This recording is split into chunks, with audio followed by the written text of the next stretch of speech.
Today we're going to be going over the QuickBooks Online integration best practices. As Sophie mentioned, she will be on the line with us to answer questions that pop up during this session. I'll be going through a few different things of discussion, so let's kind of take a look at the agenda for today. The agenda really is looking at the QuickBooks integration overview, so kind of what the integration looks like, how it works, and then we're going to be talking about mapping, so kind of looking at how you want your revenue to go into the customer-facing invoice so that you can look at your profit and loss statements and your customer statements and just figuring out where the money is going for the jobs that you're producing in Function Point. And then on the opposite side, your costs as well, so your vendor expenses, which will be in QuickBooks as their bills, and then looking at naming conventions, what's the best naming convention to use as far as job names and service names and everything like that. And then of course, with integrations, there's some aspects that, they just don't kind of give you everything you're kind of looking for. So we want to make sure we address those limitations just so that we can set you up for success and make sure that, the syncing process is as smooth as possible. And then, of course, at the very end, we'll have questions. If you have any questions during the process, again, feel free to put those questions in the questions section of the GoToMeeting control panel. And then Sophie and I can definitely bring those up if they're topics that, need to be discussed with the open room. If you have any questions at the end, again, feel free to put the questions in the question box, and our success team as well as support can definitely follow up with you after the webinar as well.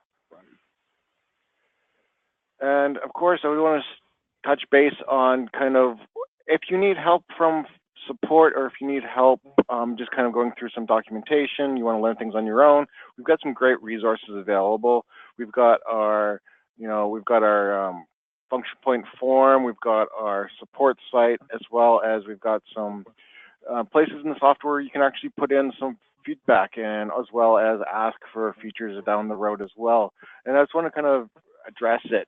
There's this eye inside of Function Point. If you click on this eye, it's going to bring you up to the different links available. So for example, the Help Center. The Help Center is everything you need to know about Function Point and to be able to put in a ticket to support.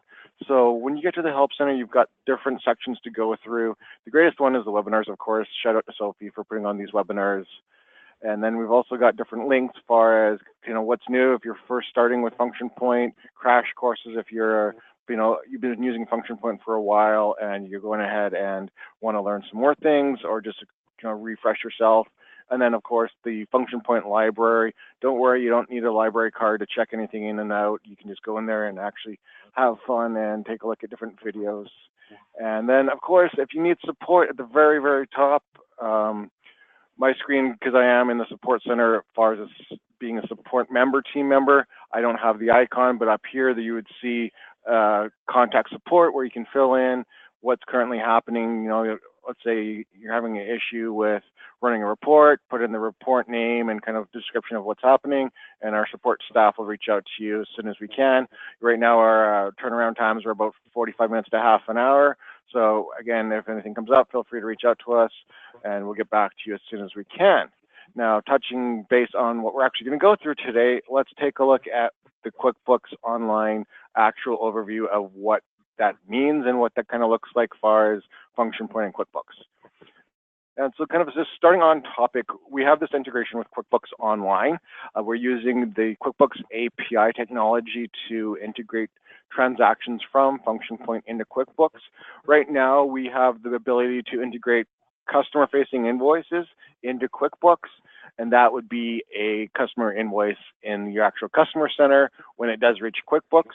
We have the ability to send in the bills into QuickBooks. So in Function Point, the term is expenses. Those are your vendor expenses and accrued expenses, staff expenses. And so those will trickle into QuickBooks into the bill section under the vendor center in QuickBooks Online. And what I want to kind of go through is kind of what the integration looks like as far as Function Point is concerned. So what I'm going to actually do is create an invoice here for one of my jobs. I'm working right now with North Shore Auto Group, and we're currently working on a dealership brochure. And so I'm just going to create a quick interim invoice based upon some numbers I've estimated. And so what the integration really looks like is everything kind of behind the scenes as far as what you see on screen. You'll see these drop-down menus. These drop-down menus are actually your products and services from QuickBooks Online products and service section. And so right now we've got products and services listed that I've set up in my QuickBooks Online account. And so far as the integration goes, it's going to read that and it's going to put the $1,000 in that products and services when it gets into QuickBooks. And so what we'll end up doing is we'll just quickly save this invoice. Always make sure you save, just to make sure that the amounts are the correct amounts. And what we're going to make sure is we hit this little button. So this is kind of how the integration works. If you've been on the desktop or you've looked at the tutorials in our Help Center on how the desktop integration works, you notice the button is a little bit different. The current button for the QuickBooks Online has the export button. And what that does is it automatically pushes the transaction into QuickBooks. You'll notice with the desktop integration, there's a post mechanism. That post mechanism allows your accounting staff or the account executives that are creating the invoices for their customers to set them in a status and have them reviewed before they go into QuickBooks. And you'd run the sync from the desktop app, and that would allow the integration to push the transactions through. With the online, it's actually a little bit different. It's as soon as you create the invoice, you have the option to export it into QuickBooks Online. And if you need any review, I recommend leaving it unposted. Have the individuals, your accounts team or your account executives review the changes if there needs to be anything, and then come back into the invoice and you can click export. And what that does is it will actually take a few seconds, and the next thing you know, the flag changes to export. That lets you know that the actual transaction is in QuickBooks at that point. And what that looks like when you come into the actual section here is you're going to come to the sales section, and I'm going to find the invoice for North Shore Auto Group. And so I'm going to go to the Customer Center first, and I'm going to find North Shore Auto Group, and there they are. And here is the invoice, and I'm just going to bring it up. So this is what the invoice actually looks like. This is how it is pushed into QuickBooks from Function Point. It has the actual products and service from your list because we pre-picked that in the physical invoice in Function Point. It pulls in the billing address, and it pulls in invoice date and the due date based upon the terms that you have set up in Function Point. So if you use net 30, of course, the due date will then be 30 days from the day of the invoice date. One thing I do want to mention is it does pull in the message display on the statement is the job number and name. So then you can see exactly what job that's attributed to. And I'm just going to kind of pause before going on and see, so if we haven't asked, in the last few minutes, are there any questions that you think we should bring up to everybody in the room? Hey, Jer, thanks for checking in. They're actually in regards to expenses right now, so I'm kind of hoping that you will touch on this when we get to the expenses side of things. I don't really want to derail from the invoicing. So Taishina will definitely touch on this, but maybe in the next item. Is that cool, Jer? Yeah, definitely. I was actually just going to close up this invoice and move on to the expense module as well, so we can have a look and see exactly what the overview is for the integration with the expenses. So we're just going to go ahead and actually close out of this invoice. I'm going to move ahead and actually go into my vendor center. So QuickBooks Online, great thing about QuickBooks Online is they're always innovating with their interfaces and their changes. So a lot of individuals, depending on how long you've been with QuickBooks Online, will notice that their menus and items have changed within the actual interface themselves with QuickBooks Online. Before, everything was lined up on the top and you could click in everything. Now you actually have, you'll show your sales, which is your customer information, and your expenses, which is your vendor information. And now they'll have the expenses broken out, as well as they'll have the actual, what we call the vendor center. And the vendor center is a term that actually came in from the QuickBooks desktop, just kind of throwing some historical information at you. So what we'll actually do is move into the expenses, and we'll actually create an expense here. So we'll go to add expense. Let's see which vendors I have in the system. So let's take a look at ABC Agency. And the reference number, so this is going to be the actual invoice number that the vendor does provide to you. So in this case, it was going to be 0109A. And then the terms, again, it's basically when you need to pay the supplier. So usually the supplier will give you the terms. And for this one, we'll just do due upon receipt. I want to make sure that I pay right away.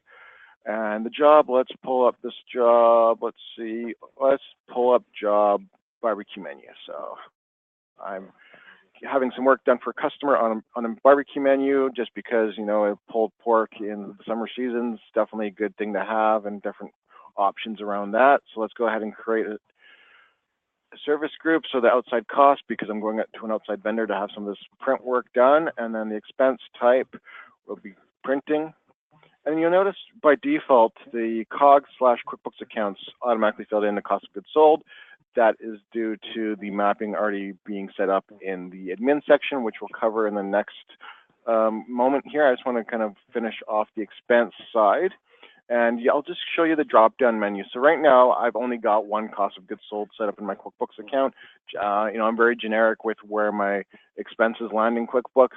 You know, if you want to have different breakdowns, you can definitely set up many cost of goods sold or expense accounts. That way you can track specific costs coming in from work you're doing for customers and outsourcing. Or again, you can be very generic as myself, and everything just lands in the cost of goods sold, knowing that at the end of the day, all your expenses are correct on the job, and that in QuickBooks, you just want to see the lump sum of all the expense work. And so what I'm going to do is I'm just going to hit save here. We're just going to have one line item. You can put in a description as well if you wish, and you can add multiple lines to the expense as well, and they would go through. Just for this example, though, I'm just going to do the one line item, and before I do that, I'm just going to make sure that I actually put in an amount so that it actually trickles through. I just wanted to hit save to make sure that the information was currently saved. So at this point, what I'm going to do is put in a quantity of 1, and let's say rate, let's say 20. So it should be, so actually let's do 30 just because it's better to show a little bit of a difference there. 20 would be a generic number as far as kind of looking at some printing. So we want to make sure that we get more copies in the system. And then we'll kind of just touch base here on the actual different parts here. I just want to kind of mouse my cursor over this information. You'll see here on the orange section, that is the supplier invoice amount. That's the amount that's going to go into QuickBooks. That is the amount that you owe the vendor. Right below there is the bill to job amount. So that's going to be the amount that you're asking the customer for on the customer facing invoice. So for example, I've got a 15% markup, which then means that the customer is going to owe me $34.50. So I'm going to be making $4.50 profit on this work. So I'm just going to go ahead and hit save. Now we'll go back up to the top here and we'll click on the export button to bring the transaction over into QuickBooks. And great, exported as well, green. And we'll come to our vendor center and we'll look for ABC agency. And then we'll see, there it is at the top. You'll notice that there's a number in front of the invoice number I used. That's because I have my reference number being the PO number plus the actual vendor invoice numbers, just to make sure there's no duplications. Sometimes my vendors will use the same reference number, and I just want to make sure that it's not going to overwrite a transaction in QuickBooks. So I have that, you know, that key factor, having that separate PO number to make sure there's no duplication. So if we click into this, again, similar to the invoice, you'll see how it comes in. You'll see that it's got the vendor information, the mailing address, the terms, and you'll notice there's the account, the cost of goods sold account. If I had that description filled in, that description would have been carried forward as well. And then you'll see the amount of $30 as well as the customer and the job that that expense is tied to. Now, Sophie, you were mentioning we had some questions on the expense side. Do you want to bring those up? Is this a good time to bring those up? Yeah, so this one might actually require some follow-up questions, so we might still need a call outside of here. But the question was in regards to expenses and how you mentioned that with the integration, that'll transfer those into bills in your QuickBooks Online. She's just wondering on how that would work with credit card purchases. And you know, I'm not an expert, so I thought I'd just throw this out to you if you maybe had a good answer.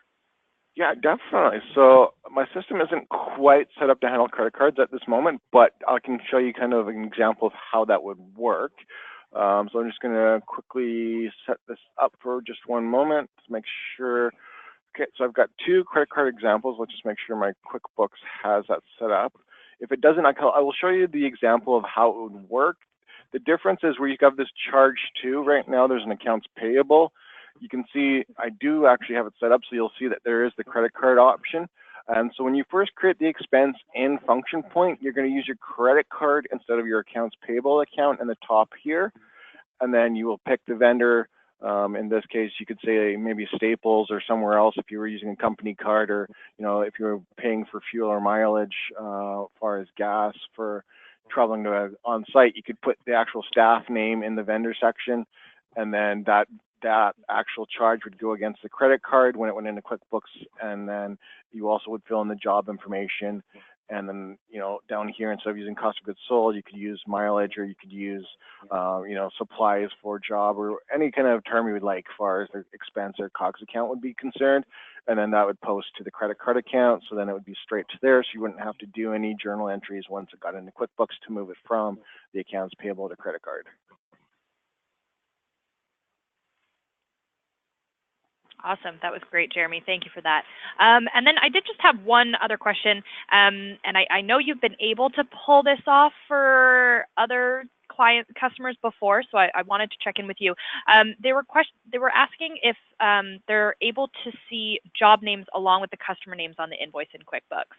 I know that there's been a workaround for QuickBooks Desktop before, but I wasn't sure about online, so I wanted to check in with you on that one as well. Yeah, so let's touch base on that. Let's just go back to the customer center for a second, because I think the visual of it would be more important. So if you see here, you'll see there's this kind of indent when it comes to Studio J here for Flight Center. And what that really is, it's a sub-customer. With QuickBooks Online, they kind of changed their features a bit as far as the way that the actual job customer relationship works. With QuickBooks Online, they don't actually have a job section anymore. With QuickBooks Desktop, you'll notice that you can create a job within QuickBooks, and that job would be straight under the customer record.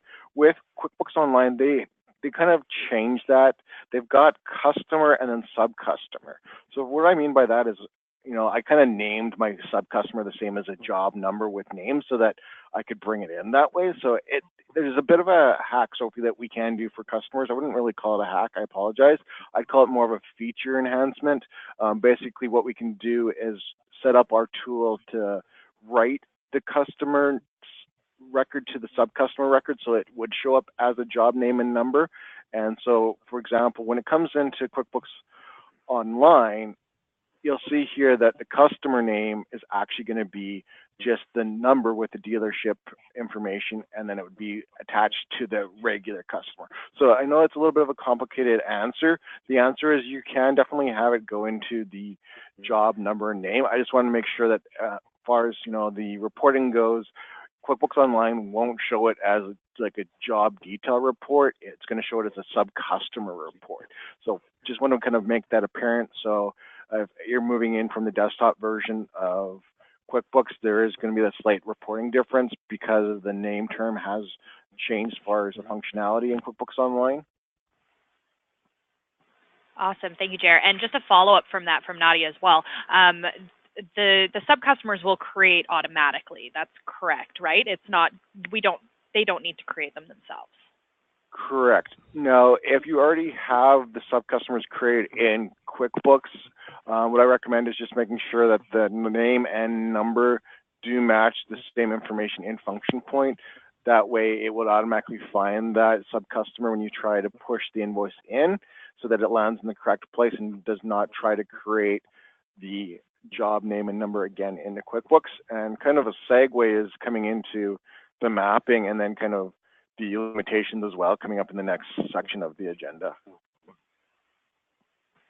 That's awesome. And then this is just a really good question that came in from Kim, just in regards to the reference number that you touched on earlier. And if you were to duplicate those numbers, it will override it in QuickBooks if anything matches too closely. So it was just around the error messages around that. But I think you're going to touch on error messages. So maybe we can just remember to touch on this when we get to that point.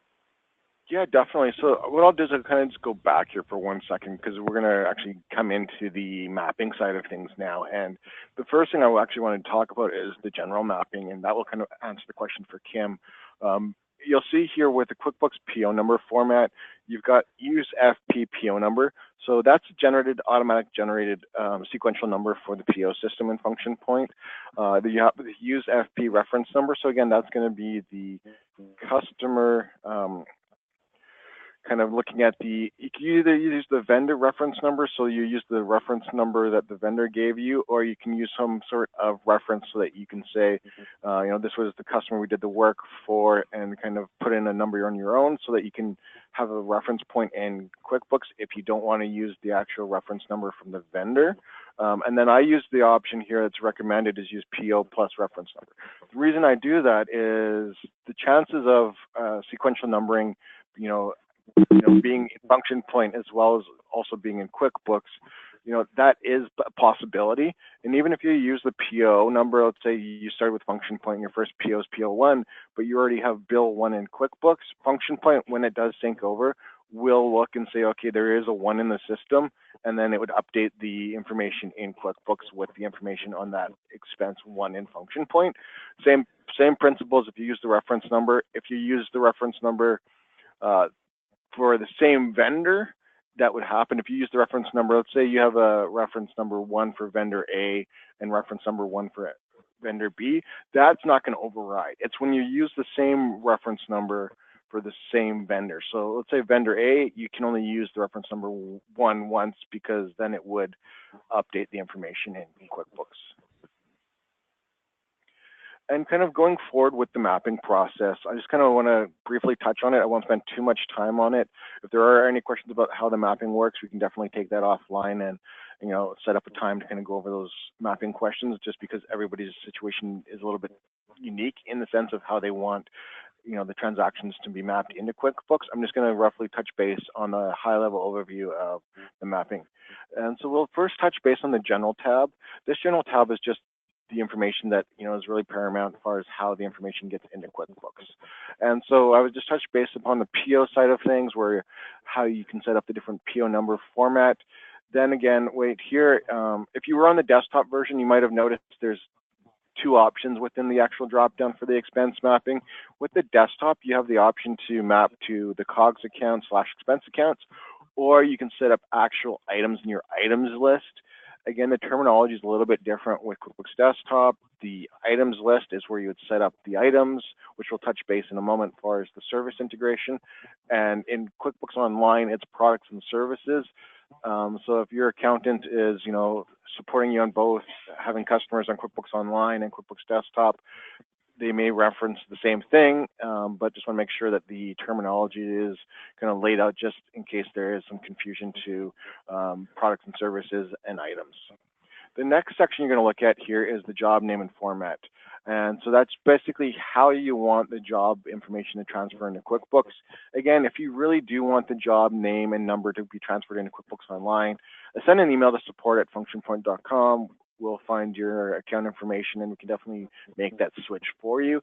By default, it will not go to that job name and number, just because, again, the QuickBooks Online has a little bit of difference. We didn't want to set people up if they didn't really want that feature. With the desktop, because there is that job name and number as a key element, it automatically does go to the job name and number. And kind of in reverse, if you're on the desktop and you're just listening to this webinar to kind of get familiar with QuickBooks Online, and you decide to stay with the desktop and you really don't want it to go to the job name and number level, we can definitely take that off for you as well. And kind of looking at the next drop-down menu that's currently on the screen is the deposit item. That's an item where it's going to be an actual other charge item, and that's going to be an other current liability type. And that's for everyone that really does retainers, or what we like to call deposits, where you're receiving funds up front and you're going to draw from that amount on your next invoices in the stage of invoicing. And for those individuals that are doing what we call multi-job invoices, where you've got multiple jobs on the same invoice, we do need to create a total line item account. And what that does is allow subtotals on the invoice, so you can see for each job the total, and then job total, and then at the very end of the invoice, you will get the full total as well. It allows for that breakdown on the physical invoice in QuickBooks, so you can see exactly where each job stands and how much each job is worth on the invoice. I'm just going to go through a couple more. These tabs here, and I'll kind of ask Sophie if there's any questions coming up. And so I just want to touch base on the accounts receivable. If you do have multiple accounts receivable, sometimes you have a U.S. account and Canadian account, or you have a certain accounts receivable account for, let's say you've got a customer that you really want certain funds to land in. You can create multiple accounts receivable in QuickBooks, and then you'd also create the item in Function Point and just make sure that they are mapped correctly to the one you want. For me, again, I'm very simple. I just want accounts receivable to have all the funds transferred into that account, so we're just going to leave it as accounts receivable. Accounts payable, same thing, is if you have multiple accounts payables, you can definitely set them up in both systems and map them so that they are conveniently used in the integration process. And you'll see I've got 2 credit cards, one for my credit card one example, and then one for my U.S. credit card. That way I can track exactly, the comparison to how much money I'm spending on, the Canadian credit card versus the U.S. to see if maybe I should be moving some money onto that credit card and figuring out kind of just, what expenses are outlying in different parts of my business. And so we'll move on to the services, and we'll look at the services. So I just want to kind of touch base here and say QuickBooks income items. QuickBooks income items are actual items. Now, the income name is going to throw some individuals off. It's not an actual income account as in a general ledger income account or a revenue account. It's actually an item. And what I mean by that is if I actually come back into my QuickBooks,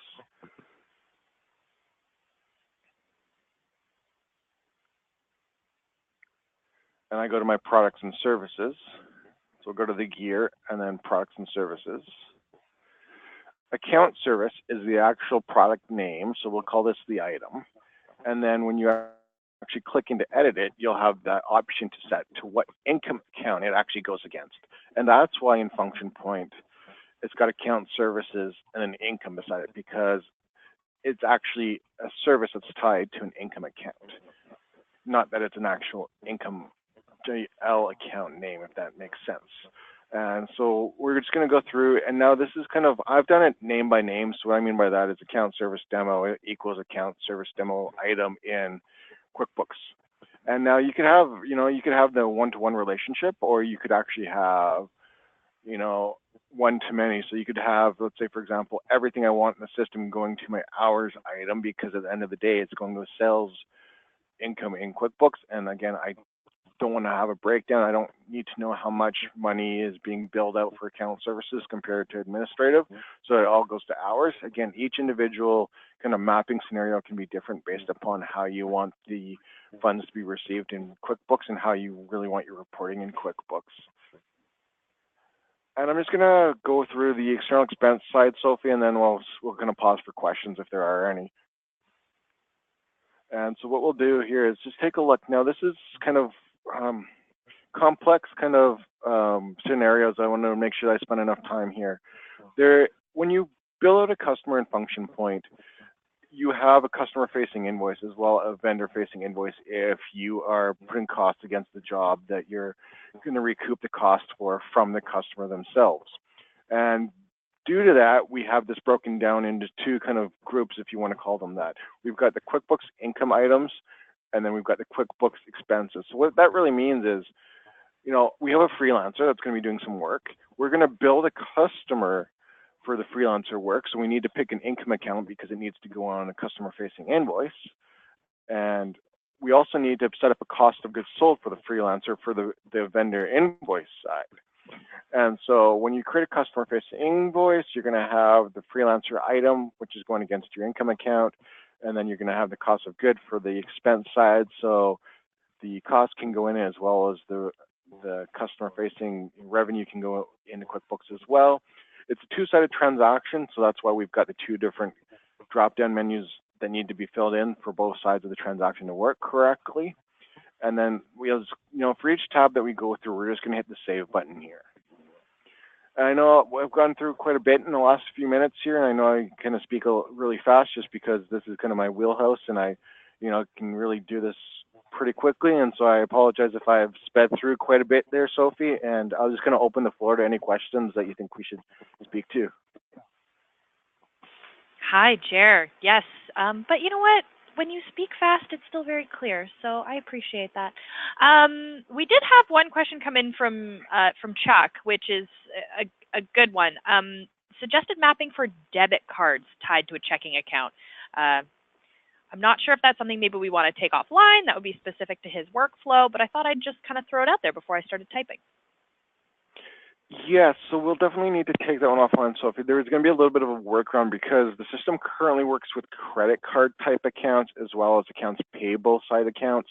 If you need to use a debit card, what we'd end up having to do is actually set up, basically call it debit card, put the credit card as the type, and then unfortunately there's going to be a bit of a journal entry to get the information from the credit card itself into your checking account. So what we can do is just take that offline and we can follow up. Awesome. So Chuck, I believe I have your email address here, and I'll make sure that your customer success manager reaches out to you about this item.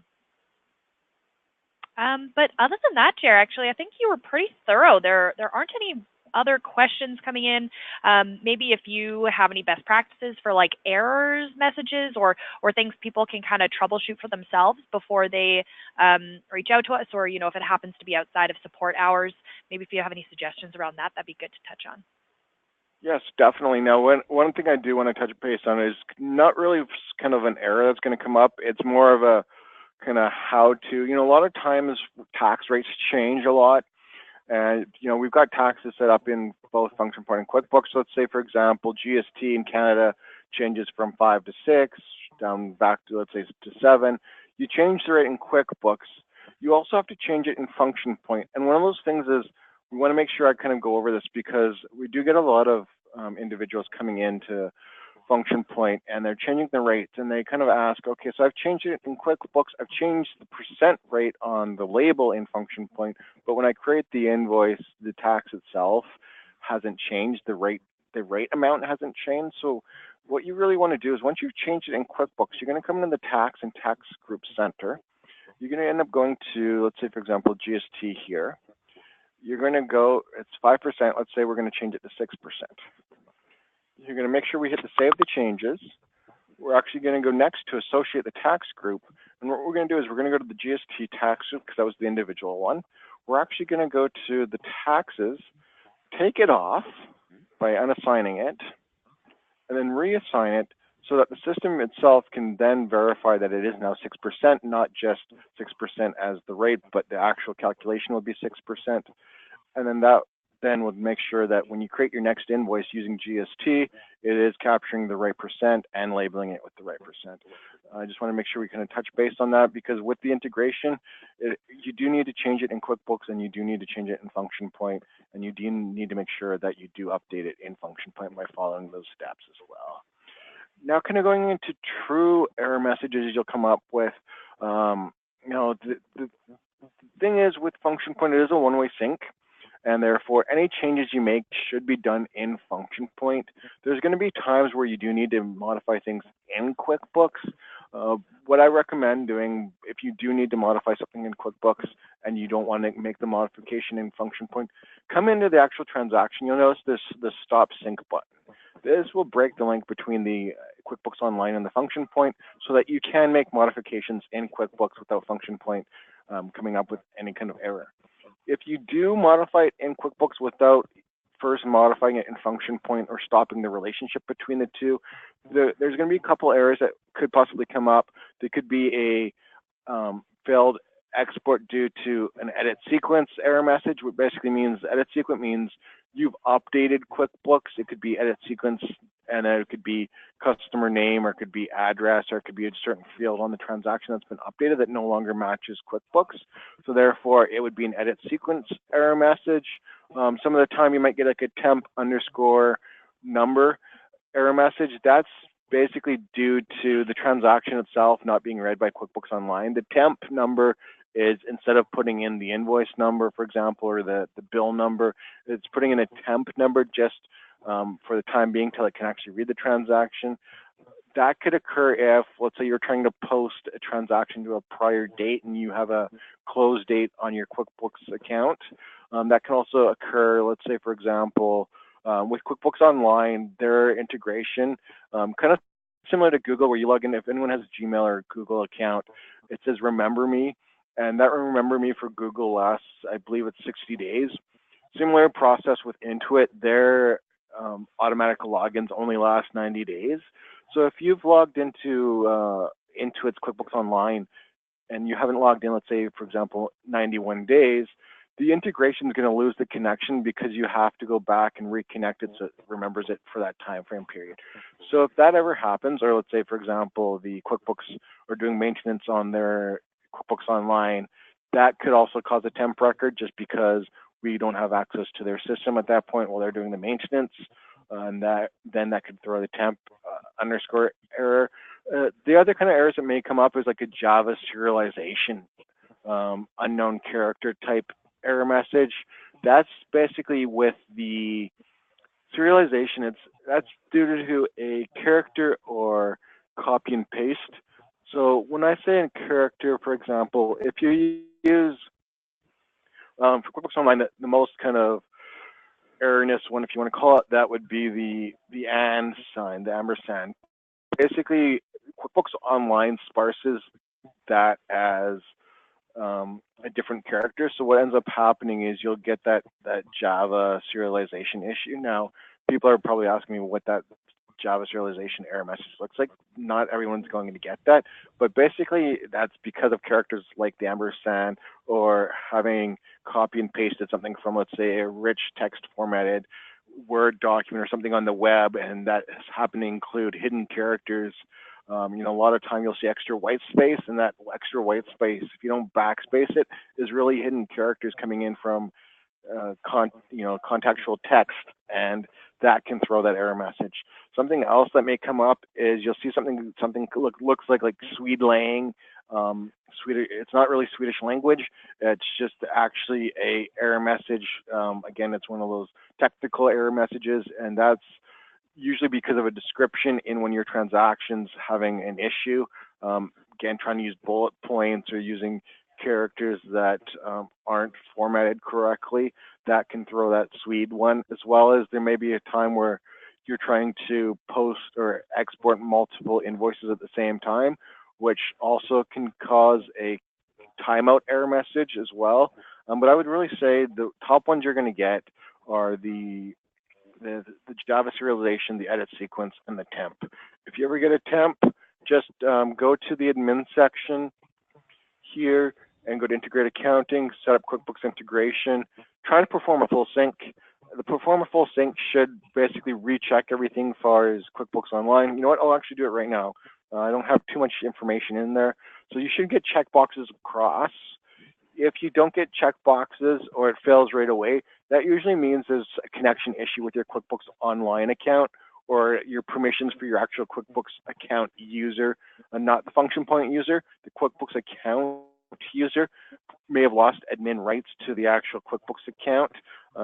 You may need to check with the accountant or someone else who had changed your permissions to give you those permissions back in QuickBooks.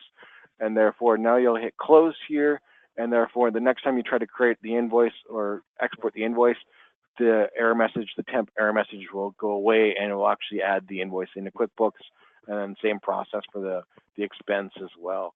Now, I also wanted to touch base on something here as well, is if we come into admin integrate accounting, if you're familiar with the desktop integration, you'll notice there's always a review posted items spot here. With the QuickBooks Online integration, if you get a failed transaction, there's going to be a red flag here, if you want to call it a flag, or a button that's basically saying failed export, and there's going to be a link right under the word failed export to the actual error page. It doesn't actually automatically pop up like it does for the desktop version, so you'll actually have to go and look at the individual transaction, and then that's where you'll actually get the error message. A lot of individuals on the desktop will get an error, and basically it just says error while running sync, and basically it says check the error log. That is the error log, and so it's, again, on the desktop, you'd come to the admin, integrate accounting, QuickBooks information side here, and there should be a review posted item drop down if there was any errors in the system. Again, with the online, I'm repeating myself a little bit here just because I want to make sure that if you do come up with errors either on the desktop or on the line, you know exactly where to go to check it out. Support will always be here for you. Again, support hours, kind of touch base on what Sophie mentioned. Support hours are Monday to Friday, 8 a.m. to 5 p.m. Pacific time. And so if we're not around and you're getting an error message, the best thing to do is if you're on the online is click on the little link where it would actually take you to the error page.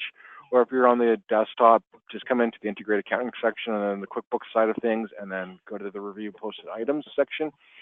Some of the items might have a very technical error message. Please copy and paste that. If you're going to send a support ticket in, it's very easy for us to kind of play Sherlock Holmes and figure out what that error means if we have the actual information from that error review log.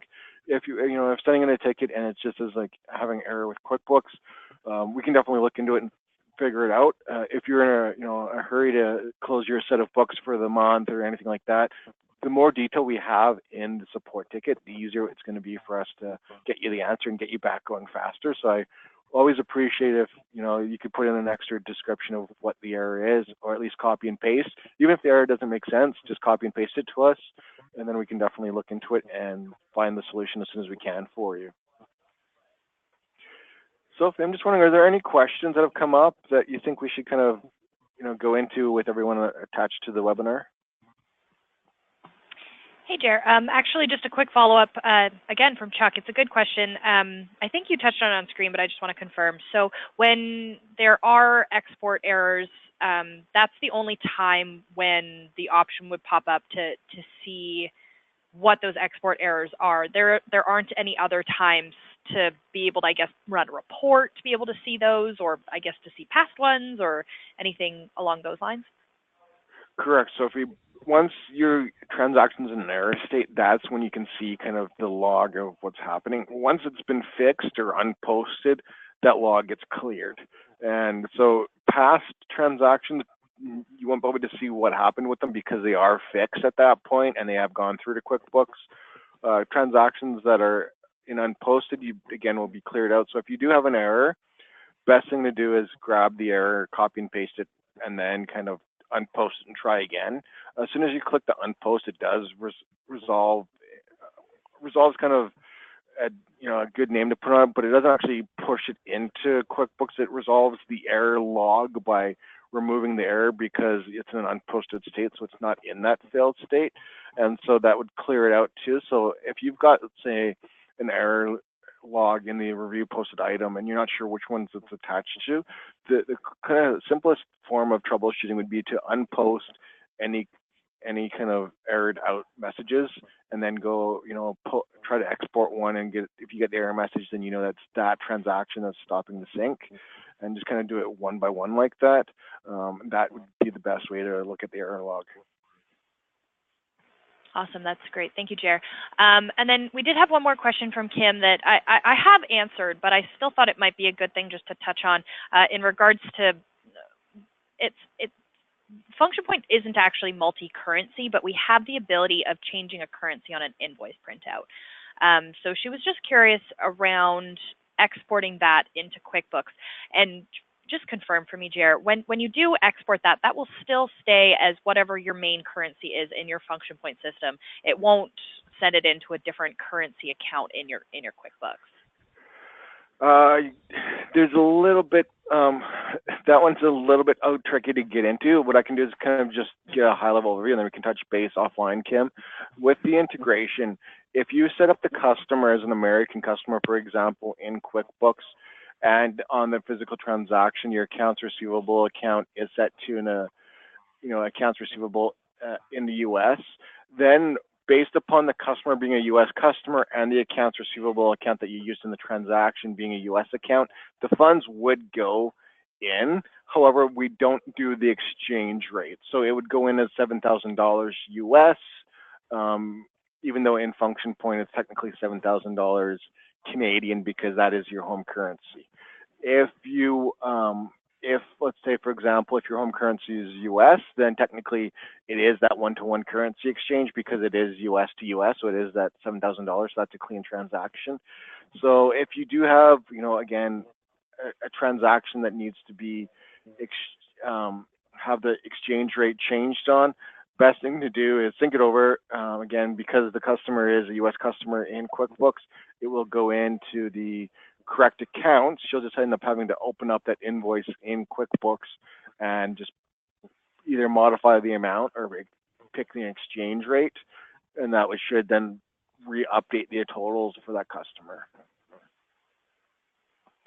Awesome. Thanks, Jer. I know that was going down a rabbit hole there. So if anyone else has any follow-up questions around currency, let's touch on that outside of the webinar. If you know who your customer success manager is, reach out directly to them. But if you don't, please reach out to success@functionpoint.com, and one of the awesome members of our team will make sure that we help you out with all of that. But as of now, there's no more questions coming in, Jer. Everyone seems to have gone quiet. Thank you so much for coming and presenting for me today. I always love when we get to do our webinars together. And thank you everyone for joining us. So again, we'll stay on the line for a couple more minutes. If you have any more questions, please feel free to send them through and I'll type out answers. Otherwise, you know, if you wake up in the middle of the night tonight and you're like, I forgot to ask that question, send it through to success@functionpoint.com and we'll make sure that we assist you guys in any way that we can. But other than that, I hope everyone enjoys a lovely Wednesday. And again, thanks, Jer, for joining me. No worries. Thank you, everyone, for attending. And hopefully it wasn't too dry. And if it is, I'll send you some Function Point water balloons. Awesome. Thank you, everyone.